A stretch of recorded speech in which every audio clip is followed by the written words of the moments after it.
Hey gang, what's up? Welcome back here to another edition of the Fishing Teacher, and thanks for checking today's video out.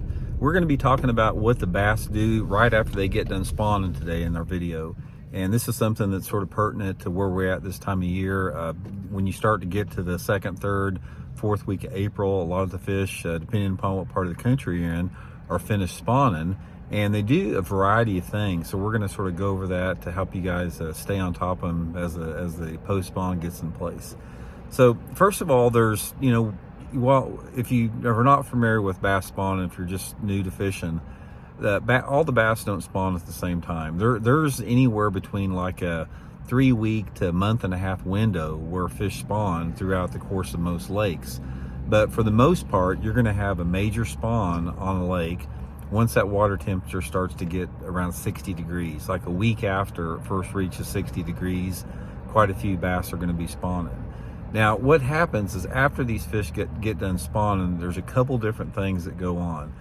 First of all, after the females lay the eggs and the males fertilize the eggs, the females usually are the first to leave. Well, they are the first to leave.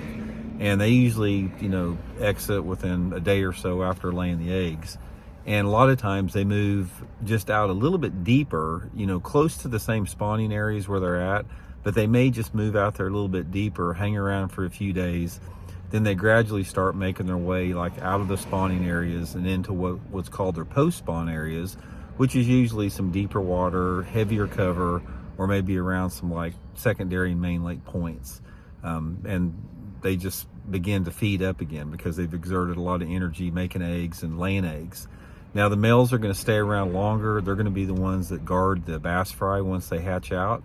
And they usually do this for, several weeks, that once they'll guard the eggs from like bluegills eating them and, guard the fry, the bass fry once they're hatched out from, again, other type predators.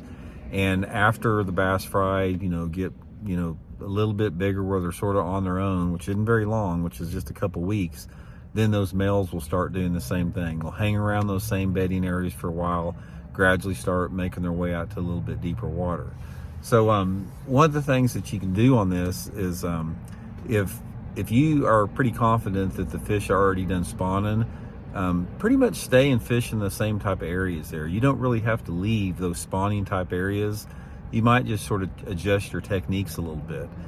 When the fish are spawning, a lot of times they don't want to chase a lure and you have to catch them on slow baits. But once the bass have already spawned, that's when they start to actively feed, and you can catch them on moving lures. So that's why after the bass spawn, like topwater lures are good, crankbaits are good, flukes, any type of moving bait, or the swim bait sometimes, where the bass are actively chasing, trying to feed up after exerting all that energy.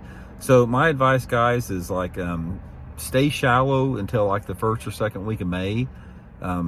Stay in those same type bedding areas, and once those fish are completely done and it starts to get in the mid to the late part of May, that's when you can start moving out to a little bit deeper water, and they're starting to get into their summer patterns then. So anyway, hope that helps out, guys, and we'll check in later. See you.